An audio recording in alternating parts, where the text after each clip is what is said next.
پاک فوج کی ریسکیو ٹیم، فیلڈ ہسپتال اور ریسکیو 1112 کی ٹیم بھی ترکیہ میں امدادی کاموں میں مصروف ہیں۔ وزیر اعظم نے لاہور ایئرپورٹ سے ترکیہ کے لیے 20 ٹن امدادی سامان کی کھیپ روانہ کی۔ امدادی سامان میں سردی بچاؤ کے خیمے شامل ہیں۔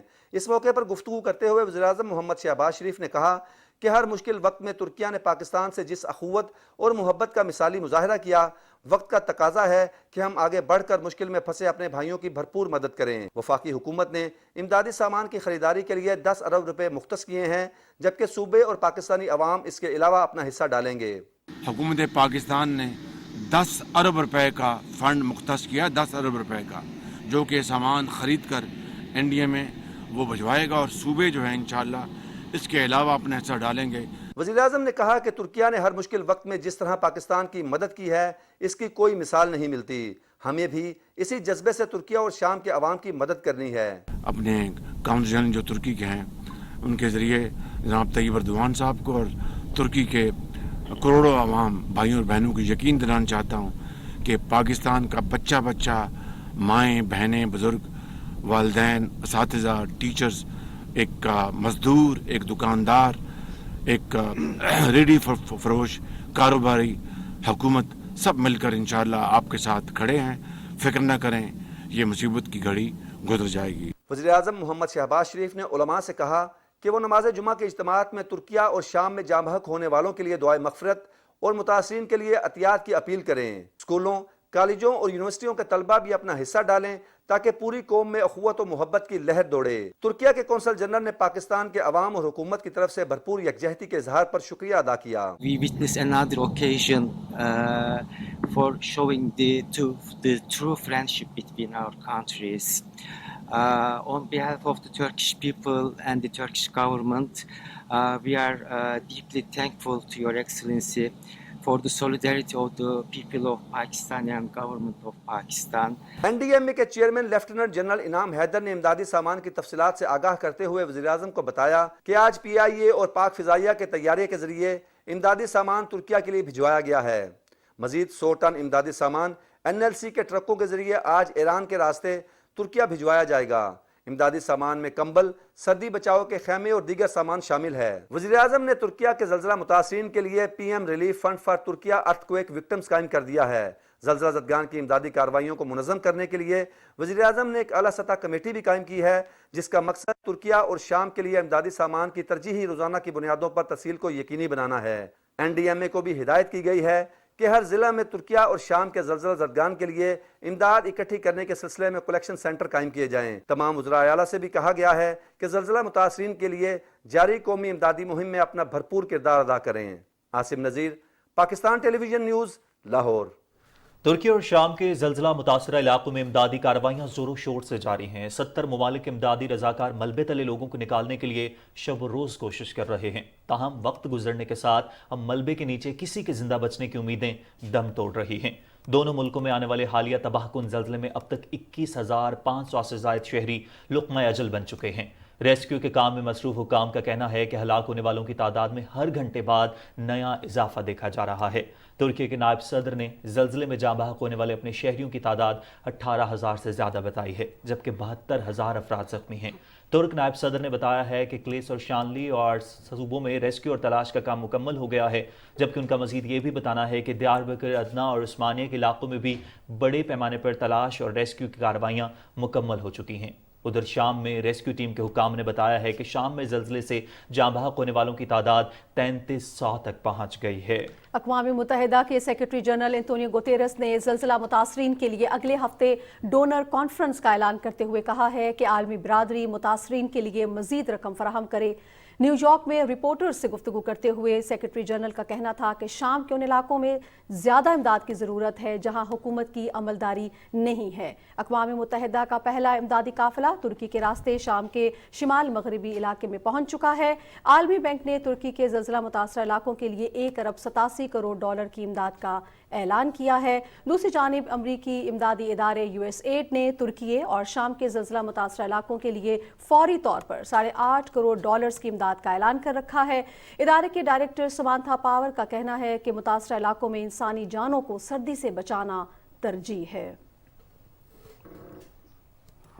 متاثرہ علاقوں میں اس وقت کیا صورتحال ہے؟ ترکی سے سینئر صحافی نوید قمر ہمیں جوائن کر رہے ہیں. نوید صاحب بہت شکریہ. نوید صاحب اس وقت وہاں پر صورتحال یقینی طور پر انتہائی افسوسناک ہے، اور جیسے جیسے وقت گزر رہا ہے یہ بھی اطلاعات آ رہی ہیں کہ ملبے کے نیچے کسی کی زندہ بچنے کی امیدیں کم ہوتی جا رہی ہیں، امیدیں دم توڑتی جا رہی ہیں، جبکہ وہاں پر بہت سارے رضاکار ہیں، 70 ممالک کے امدادی رضاکار امدادی کارروائیوں میں مصروف ہیں. منظر کشی کیجیے گا وہاں پر اس وقت کیا صورتحال چل رہی ہے؟ امدادی کارروائیوں کے حوالے سے بتائے گا اوورآل کیا سچویشن ہے وہاں پر؟ میں آپ کو اپڈیٹ کر دوں. اس وقت امدادی کارروائی ہے وہ ترکی کی تاریخ کی سب سے بڑی موبلائزیشن ہے.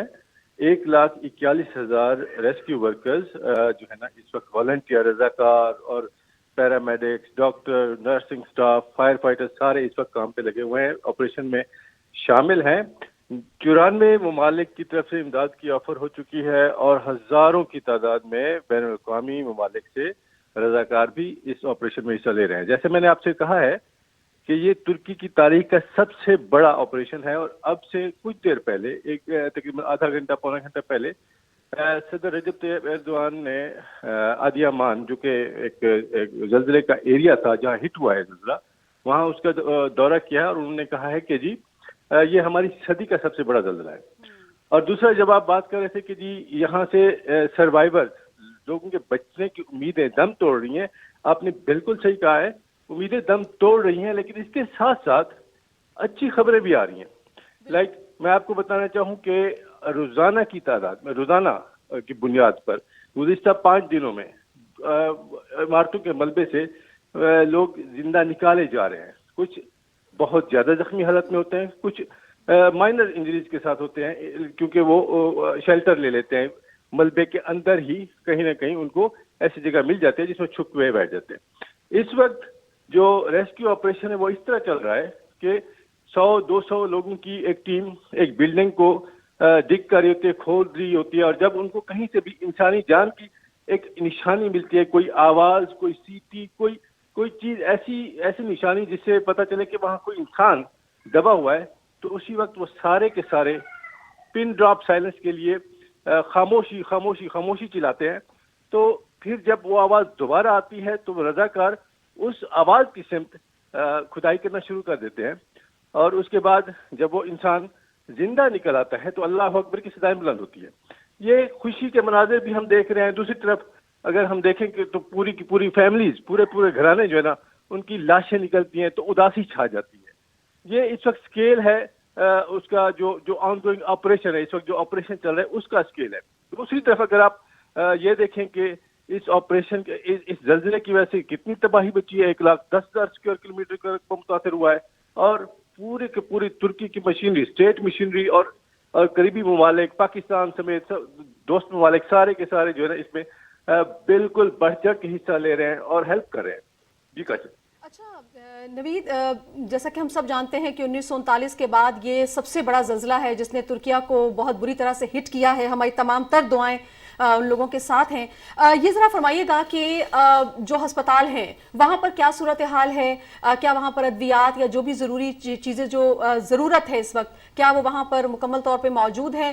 دوسرا یہ بھی ذرا فرمائیے گا کہ جن علاقوں میں برف باری کا سلسلہ جاری ہے کیا وہ تھم چکا ہے؟ آفٹر شاکس کا سلسلہ بھی کیا رک چکا ہے؟ جی نازیہ، جہاں ہسپتالوں کی صورتحال ہے، ہسپتال بھرے ہوئے ہیں، ایمرجنسی نافذ ہے، ارد گرد کے صوبوں میں اس وقت ایمرجنسی نافذ ہے. اور کیونکہ کچھ اس ایرے میں ہسپتالوں کی حالت ایسی نہیں ہے کہ وہاں ٹریٹ ہو سکے، تو انہوں نے میک شفٹ جو ایک عارضی کلینک اور ہاسپٹل انہوں نے قائم کیے ہوئے ہیں، عارضی خیمہ بستیاں قائم کر دی ہوئی ہیں جہاں مریضوں کو لایا جا رہا ہے، ان کو ٹریٹ کیا جا رہا ہے. اور دوسری بات آپ نے جو موسم کے حوالے سے بات کی ہے، تو اس وقت کا جس وقت ہم بات کر رہے ہیں، اس وقت اگر میں آپ کو موسم بتاؤں تو صرف ملاتیا میں جو کہ اپنا جنوبی صوبہ ہے، وہاں اس وقت ٹیمپریچر -11 ڈگری ہے. -11 ڈگری ٹیمپریچر ہے، اور ساتھ میں ایک بہت بڑا ٹاسک ہے، ایک مشن ہے کہ اس سردی میں ملبے تلے لوگوں کو تلے دبے ہوئے لوگوں کو بچانا ہے، اور اس میں لوگوں کو گرمی پہنچانی ہے، کمفرٹ دینا ہے، تاکہ جو نکل آئے ہیں ان کو مزید جو ہے نا وہ موسم کی شدت ان تک نہ پہنچے. اسی لیے ان نے جو خیمہ بستی قائم کی ہے ان میں خیمے جو ہیں وہ اس طرح سے اکوپڈ ہیں کہ ان میں آپ ایک پوری فیملی کو تمام بنیادی ضروریات اس میں فراہم کی جا رہی ہیں. دوسری بات جو ہسپتالوں کی صورتحال ہے, ہسپتالوں میں ادویات کی فراہمی ہو رہی ہے. جیسے میں نے آپ سے پہلے عرض کیا کہ اس وقت پوری دنیا سے امداد آ رہی ہے, جس میں گرم کپڑے ہیں, ادویات ہیں, فرسٹ ایڈ کٹس ہیں, کھانے پینے کی چیزیں ہیں, خیمے ہیں اور بیڈ ہیں, ہاسپٹل بیڈ ہیں, یا دوسرا جو اپنا طبی عملہ ہے اور امدادیں آ رہی ہیں. اس کی مجھے ایگزیکٹ انفارمیشن نہیں ہے کہ اس کی کیا صورتحال ہے, لیکن جتنے بھی لوگ نکل رہے ہیں, زندہ بچ رہے ہیں اور زخمی ہیں, ان کو حکومت پوری طرح سے ان کا خیال رکھ رہی ہے. ابھی پریزیڈنٹ رجب طیب ایردوان نے وعدہ کیا ہے کہ 1 سال کے اندر ہر گھر جو ٹوٹا ہے, ہر عمارت جو منہدم ہوئی ہے, اس کو ہم دوبارہ سے کھڑا کریں گے. ہر انسان, ہر ترک جو ان کا ہم وطن ہے, اس کی سپورٹ کی جائے گی اور ان کو اکیلا نہیں چھوڑا جائے گا. جی صحیح. نوید, یقینی طور پر پوری دنیا کی طرف سے امداد کا سلسلہ جاری ہے, پاکستان کی جانب سے بھی امداد کی جا رہی ہے اور اظہار افسوس بھی کیا جا رہا ہے, لیکن یہ بتائے گا جس طرح سے ترک نائب صدر نے واضح کیا کہ کچھ علاقے ایسے ہیں جہاں پر تلاش اور ریسکیو آپریشن مکمل کر لیے گئے, کارروائیاں مکمل کر لی گئی ہیں, کتنے علاقے ابھی تک باقی ہیں جہاں پر ابھی بھی ریسکیو اور تلاش کا سلسلہ جاری ہے, اور مزید بھی اطلاعات ہیں کہ کون کون سے علاقے کلیئر قرار دیے جا چکے ہیں کہ وہاں پر اب ریسکیو اور تلاش کا آپریشن مکمل ہو گئے؟ جی, میں آپ کو اگر تازہ ترین بتاؤں تو اس وقت کہیں بھی اپنا ریسکیو کے آپریشن کو معطل نہیں کیا گیا, اس کو جو ہے نا ڈکلیئر نہیں کیا گیا کہ جی اب آپریشن ختم ہو جائے گا. ویسے بھی جو اقوام متحدہ کی ایڈ ایجنسی ہے وہ تو 5 سے 7 دن ارتھکویک اور سونامی جیسے آفات کے بعد 5 سے 7 دن کے بعد جا کے کہیں جو ہے نا وہ ریسکیو آپریشن کو ختم کرنے کا اعلان کرتی ہے. تو میں جیسے پہلے کہا کہ یہ ترکیہ کی حکومت اپنا آپریشن جاری رکھے ہوئے ہے. اپنی تاریخ کا سب سے بڑا آپریشن یہ کیری کر رہے ہیں. 1,40,000 لوگ اس وقت اپنا کام پہ مصروف ہیں, لوگوں کو زندہ بچانے کے مشن پہ لگے ہوئے ہیں. اور دوسری بات یہ ہے کہ 1,10,000 کلومیٹر کا رقبہ جس پہ جو متاثر ہوا ہے اس کو کلیئر کرنے میں ان کو کافی دن لگیں گے. اور میرا نہیں خیال کہ یہ جہاں تک اور جب تک ان کو کہیں سے بھی انسانی جان کے زندہ ہونے کی علامت ملے گی, یہ تب تک اپنا مشن جاری رکھیں گے.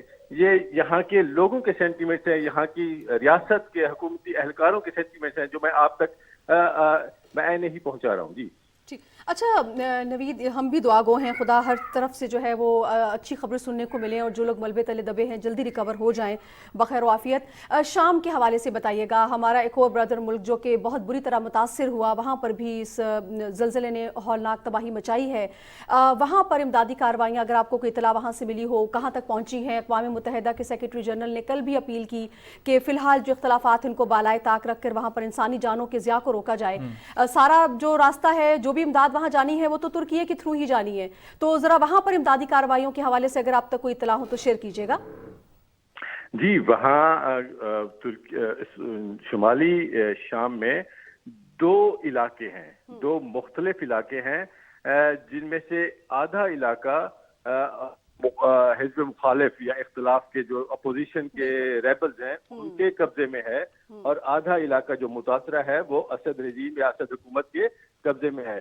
تو یہ زلزلے کی تباہی جس میں 3,300 سے زیادہ شامی لوگ ہلاک ہوئے ہیں وہ ان دونوں ایریاز میں آیا ہے. اب اسد حکومت کو دیکھا جائے تو وہ پچھلے 12-13 سال سے حالت جنگ میں ہے, دہشت گردی اور مہاجرین کا کرائسس, یہ سارا کچھ, تو وہ انکیپیبل ہے, وہ اس قابل نہیں ہے کہ وہ تمام لوگوں کو بہتر خیال رکھ سکے. دوسری طرف اگر دیکھا جائے تو حزب مخالف والے, تو ان کے پاس بھی کہیں بھی ایسا ہیوی مشینری نظر نہیں آتی جو ملبے کے ڈھیر کو ہٹا سکے اور اس کے تلے دبے لوگوں کو بچا سکے.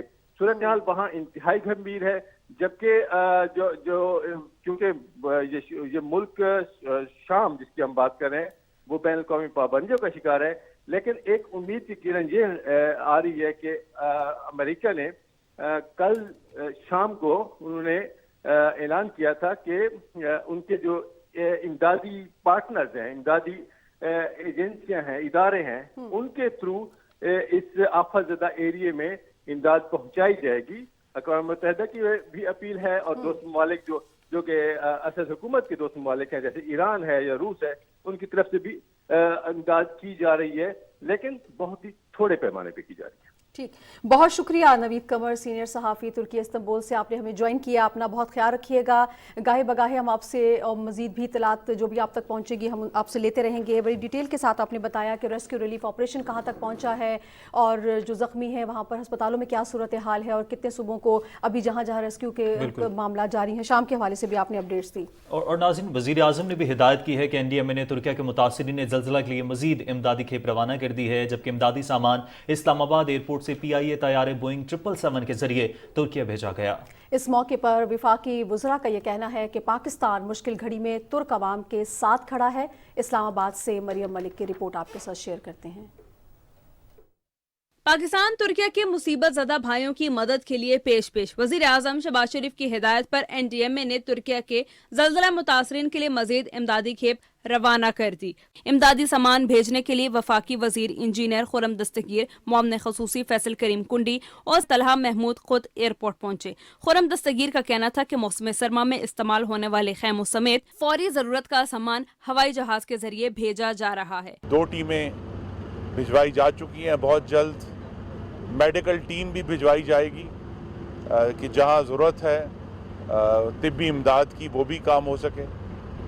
اور ساتھ ہی اب آج جو امداد بھجوائی جا رہی ہے اس سے جو فلائٹس کی تعداد ہے وہ 10 ہو جائے گی, اور ہمیں یہ امید ہے کہ آئندہ آنے والے دنوں میں بھی یہ جو ہوائی پل ہے, ایئر برج ہے, یہ جاری رہے گا. فیصل کریم کنڈی نے کہا کہ ترکیہ کے عوام ہر مشکل گھڑی میں پاکستان کے ساتھ کھڑے ہوئے ہیں. پاکستان بھی انہیں تنہا نہیں چھوڑے گا. وزیر اعظم پاکستان کا یہ عزم ہے کہ آخری حد تک پاکستان کی عوام, پاکستان کی حکومت اپنی ترکیہ کے بھائیوں اور بہنوں کی اور حکومت کی امداد کریں گے. ہم اس وقت تک کریں گے جب تک ہم آخری ان کے جو ہمارے بہن یا بھائی جو ہیں وہ سیٹل ڈاؤن نہیں ہو جاتے. طلحہ محمود نے اس موقع پر کہا کہ پوری پاکستانی قوم اس مشکل گھڑی میں ترکیہ اور شام کے بھائیوں کے ساتھ کھڑی ہے. پوری پاکستانی قوم جو ہے وہ اس وقت ترکی بہن بھائیوں کی جو مشکل ہے اس میں ان کے ساتھ کھڑی ہے اور ان کی تکلیف میں خود بھی تکلیف میں ہے. اس وقت جہاز 200 سے 250 ٹینٹ لے کے جا رہا ہے. PIA کا بوئنگ 777 طیارہ امدادی سامان لے کر روانہ ہوا ہے, جبکہ وزیر اعظم کی ہدایات پر زمینی راستوں سے ٹرکوں کا ایک قافلہ بھی ترکیہ اور شام کے لیے روانہ کیا جائے گا. پاکستان اس سے پہلے بھی خصوصی فلائٹ کے ذریعے امدادی سامان بھیج چکا ہے. مریم ملک, PTV نیوز, اسلام آباد. ناظرین, ترکیے میں حالیہ زلزلے سے جانی و مالی نقصان پر تعزیت کا سلسلہ جاری ہے. اسپیکر قومی اسمبلی راجہ پرویز اشرف اور مشیر امور کشمیر و گلگت بلتستان قمر زمان کائرہ نے ترکیے کے سفارت خانے کا دورہ کیا. زلزلے سے قیمتی جانوں کے ضیاع پر انہوں نے افسوس کا اظہار کیا. اسپیکر راجہ پرویز اشرف نے زلزلے سے ہونے والے جانی اور مالی نقصان پر تعزیتی کتاب میں تعزیت اور ہمدردی کا اظہار کیا. ان کا کہنا تھا کہ پاکستان اور ترکی یکجان دو قلب ہیں. پاکستان اپنے ترک بہن بھائیوں کی ہر ممکن امداد کرے گا. مشیر امور کشمیر اور گلگت بلتستان قمر زمان کائرہ نے زلزلے کی تباہ کاریوں اور اس کے نتیجے میں جانی اور مالی نقصان پر گہرے دکھ اور رنج کا اظہار کیا. ان کا کہنا تھا کہ پاکستانی قوم حالیہ سیلاب اور 2005 کے زلزلے کے بعد اپنے ترک بھائیوں کی امداد کو کسی صورت نہیں بھلا سکتی. مشیر امور کشمیر نے تعزیتی کتاب میں اپنے تاثرات بھی قلم بند کیے. ناظرین, وزیر خزانہ اسحاق ڈار کہتے ہیں کہ IMF کے ساتھ تمام معاملات پر باہمی طور پر اتفاق ہو گیا ہے, جس کے بعد عالمی مالیاتی ادارے سے $1.2 ارب ملنے کی توقع ہے. ہم دوسری بار IMF کا پروگرام مکمل کریں گے کیونکہ ہمیں پاکستان اور عوام کا مفاد عزیز ہے. تفصیل جان لیتے ہیں راہیل انصار سے. IMF کے ساتھ 10 روز تک جاری رہنے والے مذاکرات کے بعد میڈیا سے گفتگو کرتے ہوئے وزیر خزانہ محمد اسحاق ڈار نے کہا کہ وزیر اعظم کی ہدایت پر ہم نے پوری تیاری کے ساتھ مذاکرات کیے. انہوں نے کہا کہ ہم سابق حکومت کی طے شدہ شرائط پر عمل درآمد کریں گے. پیٹرولیم ڈیولپمنٹ لیوی کی جو کمٹمنٹ ہے وہ اس وقت جو ہے تقریباً پوری ہو چکی ہے. پیٹرول پہ 50 روپے کی لمٹ ہم پوری کر چکے ہیں ماضی میں. جو 50 روپے کی ڈیزل پہ تھی اس میں 40 پورے ہو چکے ہیں. تو اس پہ جو بیلنس ہے 10 روپے وہ ہمیں 5 روپے 1 مارچ 1 اپریل کو, but automatically that had to be done. Benazir ان کو سپورٹ فنڈ اس میں ہم نے ان سے یہ طے کیا ہے کہ اس پہ 40 ارب کا گورنمنٹ جو ہے وہ 360 ارب جو اس وقت بجٹڈ ہیں اور ایلوکیٹڈ ہے اس کام کے لیے، اس کو 400 ارب پہ لے جایا جائے گا. ہماری انرجی سیکٹر میں جو ریفارمز ہیں، جیسے میں نے عرض کیا کہ وہ فیڈرل کابینہ اور جو پروسیس ہے اس کے ذریعے جو ہماری طے ہوئی ہیں انشاءاللہ ہم اس کو امپلیمنٹ کریں گے. اور مین جو اس کا تھرسٹ ہے کہ آگے جو فلو ہے اس کو روکا جائے. وزیر خزانہ نے کہا کہ معاہدے کے تحت ہمیں نئے ٹیکس لگانا ہوں گے. ہمیں امید ہے کہ دوست ممالک سے بھی امداد مل جائے گی. سب سے پہلے تو یہ ہے کہ اس پالیسی جو پیکج ہے اس میں 170 ارب کے جو فسکل ویئرز ہمیں ٹیکسز لگانے ہوں گے، اور ہماری حتی الامکان یہی کوشش ہے کہ کوئی ایسا ٹیکس نہ لگے جو کہ ڈائریکٹلی کسی بھی عام کامن آدمی کے اوپر بوجھ نہ بنے. وزیر خزانہ نے کہا کہ پچھلے 5 سال میں ملکی معیشت کو ناقابل تلافی نقصان پہنچایا گیا. عالمی سطح پر پاکستان پر عدم اعتماد گزشتہ حکومت کے باعث ہے، جس نے دستخط کر کے معاہدے پر عمل درآمد نہیں کیا. تو ہم نے اس کو اس پوائنٹ پہ لا کے کھڑا کر دیا پچھلے 5 سال میں کہ 24ویں معیشت سے 47 بنا دیا، اور جو قرضے تھے 70% بڑھا دیے ہیں. جو ڈیٹ سروسنگ تھی وہ اپنے ناکام پالیسی کی وجہ مہنگائی کا طوفان کھڑا کر دیا ہے، اس کی وجہ سے پالیسی ریٹ آسمان پہ لے گئے ہیں، اور 1750 بلین جو ڈیٹ سروسنگ ہے اس کو 5000 ارب کے قریب پہنچا دیا. تو یہ ہماری اپنی انکمپیٹنس ہے. اس ملک میں جو 5 سال کی جو تباہی ہوئی ہے معاشی، جو اس میں مس گورننس ہے، جو اس معیشت کی بدحالی ہے، اس کے ذمہ دار وہ لوگ ہیں جنہوں نے اس کو مس ہینڈل کیا ہے. وزیر خزانہ کا کہنا تھا کہ IMF کی ٹیم نے روانگی سے پہلے اقتصادی اور مالیاتی پالیسیوں کی یادداشت ہمارے حوالے کر دی ہے، جس پر آئندہ پیر سے مذاکرات شروع ہوں گے. راہیل انصار، پاکستان ٹیلی ویژن نیوز، اسلام آباد. دوسری جانب انٹرنیشنل مانیٹری فنڈز نے پاکستان سے ہونے والے مذاکرات پر اعلامیہ جاری کر دیا ہے. واشنگٹن سے جاری IMF کے اعلامیے میں کہا گیا ہے کہ IMF مشن نے نیتھن پورٹر کی سربراہی میں 31 جنوری سے 9 فروری تک نویں جائزے کے مذاکرات کے لیے پاکستان کا دورہ کیا. اعلامیے کے مطابق مذاکرات میں مقامی اور بیرونی ناہمواریاں دور کرنے، مستقل ریونیو حصول کے اقدامات، نان ٹارگیٹڈ سبسڈی میں کمی، غریب ترین طبقے کے سماجی تحفظ کو بڑھانے، سیلاب متاثرین کی مدد، گردشی قرض میں کمی اور توانائی کی فراہمی بہتر کرنے پر بات چیت ہوئی. اعلامیے میں مزید کہا گیا ہے کہ میکرو استحکام اور پائیدار ترقی کے لیے سرکاری شراکت داروں سے مالی مدد پاکستان کے لیے ضروری ہے. فیصلہ کن پالیسیز پر بروقت عمل درآمد سے پاکستان میں میکرو استحکام آئے گا، جبکہ ان پالیسیز پر عمل درآمد کے لیے ورچوئل مذاکرات جاری رہیں گے. اعلامیہ میں یہ بھی کہا گیا ہے کہ IMF ٹیم میکرو اکنامک استحکام کے لیے ضروری پالیسیوں پر عمل درآمد کے لیے وزیر اعظم کے عزم کا خیر مقدم اور تعمیری بات چیت پر حکام کا شکریہ ادا کرتی ہے. اور chief justice of Pakistan Amrita Bandial نے کہا ہے کہ ملک دیوالیہ نہیں ہو رہا، ہر کسی کو ملکی مفاد کے لیے خود کو بہتر کرنا ہوگا. زیادہ آمدنی والی کمپنی سے سپر ٹیکس کی وصولی سے متعلق مقدمے کی سماعت کے دوران چیف جسٹس نے کہا کہ حکومت کی طرف سے غیر ملکی کرنسی کی بیرون ملک سمگلنگ روکنے کے اقدامات سے صورتحال بہتر ہو سکتی ہے. روزانہ $4 کروڑ غیر قانونی طور پر ملک سے باہر جا رہے ہیں. سماعت کے دوران عدالت نے سپر ٹیکس متعلق تمام درخواستیں یکجا کر کے آئندہ ہفتے مقرر کرنے کی ہدایت کی. سماعت کے آغاز پر FBR کے وکیل فیصل صدیقی نے کہا کہ سپر ٹیکس کے نفاذ سے متعلق لاہور ہائی کورٹ کا حتمی فیصلہ آ گیا ہے. ٹیکس مقدمات میں سپریم کورٹ اکثر کمپنیز کو 50% جمع کرانے کا حکم دیتی ہے. کمپنیز کے وکیل بیرسٹر فروغ نسیم نے کہا کہ لاہور ہائی کورٹ کا حتمی فیصلہ آنے کے بعد عبوری حکم کے خلاف FBR کی درخواستیں غیر مؤثر ہو چکی ہیں، جس کے بعد 50% سپر ٹیکس کی ادائیگی کا حکم نہیں دیا جا سکتا. مقدمے کی آئندہ سماعت 16 فروری کو ہوگی. سپر ٹیکس کی وصولی کے خلاف شیل پاکستان سمیت کمپنیز نے لاہور ہائی کورٹ سے رجوع کیا تھا. ہائی کورٹ نے نجی کمپنیز کو سپر ٹیکس کی ادائیگی میں چھوٹ دی تھی. ہائی کورٹ کے فیصلے کے خلاف FBR نے سپریم کورٹ سے رجوع کیا تھا.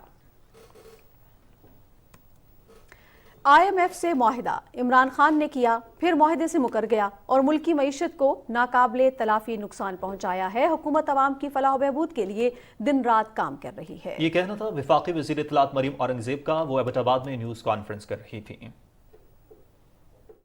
وفاقی وزیر اطلاعات مریم اورنگزیب کی ایبٹ آباد میں نیوز کانفرنس. کہتی ہیں عمران دور میں IMF سے سخت ترین شرائط پر معاہدہ کیا گیا تھا، پھر معاہدے سے روگردانی کر کے ملکی معاشی مسائل میں اضافہ کیا گیا. انہوں نے کہا نواز شریف کے دور میں IMF پروگرام کے دوران عوام پر کوئی بوجھ نہیں پڑا تھا. اس معاہدے سے جو عمران خان صاحب نے دستخط کیے نہ ہم اس سے ہٹ سکتے ہیں، اور جو شرائط انہوں نے سائن کیے جو کہ معاہدہ کی خلاف ورزی کرتے ہوئے معاہدہ سسپینڈڈ تھا اور ملک کو دیوالیے کے نہج پر چھوڑ گئے تھے. تو یہ نیگوشیٹ بھی عمران خان کی ٹیم نے کیا تھا, یہ تحفہ بھی عمران خان صاحب کا ہے.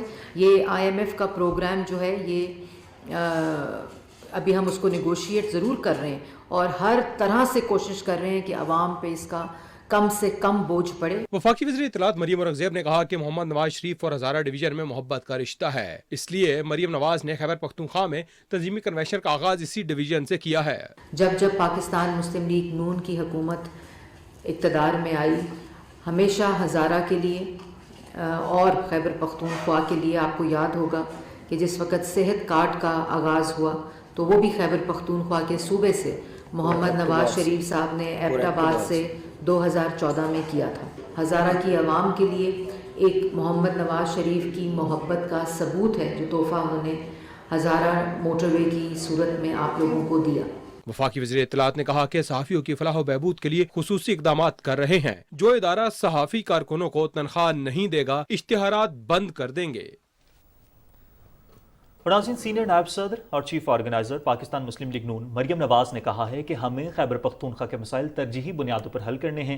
دہشت گردی کا بہت بڑا چیلنج درپیش ہے, عوام کے جان و مال کا تحفظ یقینی بنانا ہے. ایبٹ آباد میں ہونے والے تنظیمی اجلاس کے شرکاء سے خطاب میں مریم نواز نے امیر مقام اور مرتضیٰ جاوید عباسی کی متحرک قیادت کو سراہتے ہوئے کہا کہ آپ کی قربانیاں, جذبہ اور کارکردگی لائق تحسین ہے. ان کا کہنا تھا کہ گزشتہ 4 برس صوبائی قیادت اور پارٹی کارکنوں کو بہت ستایا گیا, جبکہ 10 سال کی نالائق اور کرپٹ حکومت خیبر پختونخوا کو 100 سال پیچھے لے کے چلی گئی. اجلاس میں پارٹی کے تنظیمی امور کا تفصیلی جائزہ بھی لیا گیا. سینئر نائب صدر اور چیف آرگنائزر پاکستان مسلم لیگ نون مریم نواز خیبر پختونخوا اور ہزارہ کی خواتین کی مرکز نگاہ بن گئیں. تنظیمی دورے پر ایبٹ آباد آمد پر علاقے کی پڑھی لکھی, پیشہ ور اور گھریلو خواتین کی بڑی تعداد ملاقات کے لیے امڈ آئی. مریم نواز سے ملاقات کے لیے آنے والوں میں کاروباری خواتین, اساتذہ, ڈاکٹر, طالبات اور دیگر شعبہ جات سے وابستہ خواتین شامل تھیں. مریم نواز نے کہا کہ جس طرح پنجاب میں خواتین کو بااختیار بنایا گیا ہے, بالکل اسی طرح خیبر پختونخوا اور ہزارہ میں بھی اقدامات کریں گے. انہوں نے کہا کہ وہ مسلم لیگ نون کی خواتین کے جذبے, قربانی اور پارٹی سے وفا کو سلام پیش کرتی ہیں. خواتین نے پارٹی کا سینئر نائب صدر اور چیف آرگنائزر بننے پر مریم نواز کو مبارکباد دی. ناظرین, اب کچھ مزید سٹوریز شامل کرتے ہوئے آپ کو بتاتے ہیں کہ کثیر الملکی بحری مشق امن 2023 کا باقاعدہ افتتاح کر دیا گیا ہے. مشق میں چین, امریکہ سمیت 50 ممالک کی بحریہ حصہ لے رہی ہیں. کراچی ڈاک یارڈ پر افتتاحی تقریب میں شریک ممالک کے پرچم بھی لہرائے گئے. مزید تفصیل کیا ہے جانتے ہیں اس رپورٹ میں.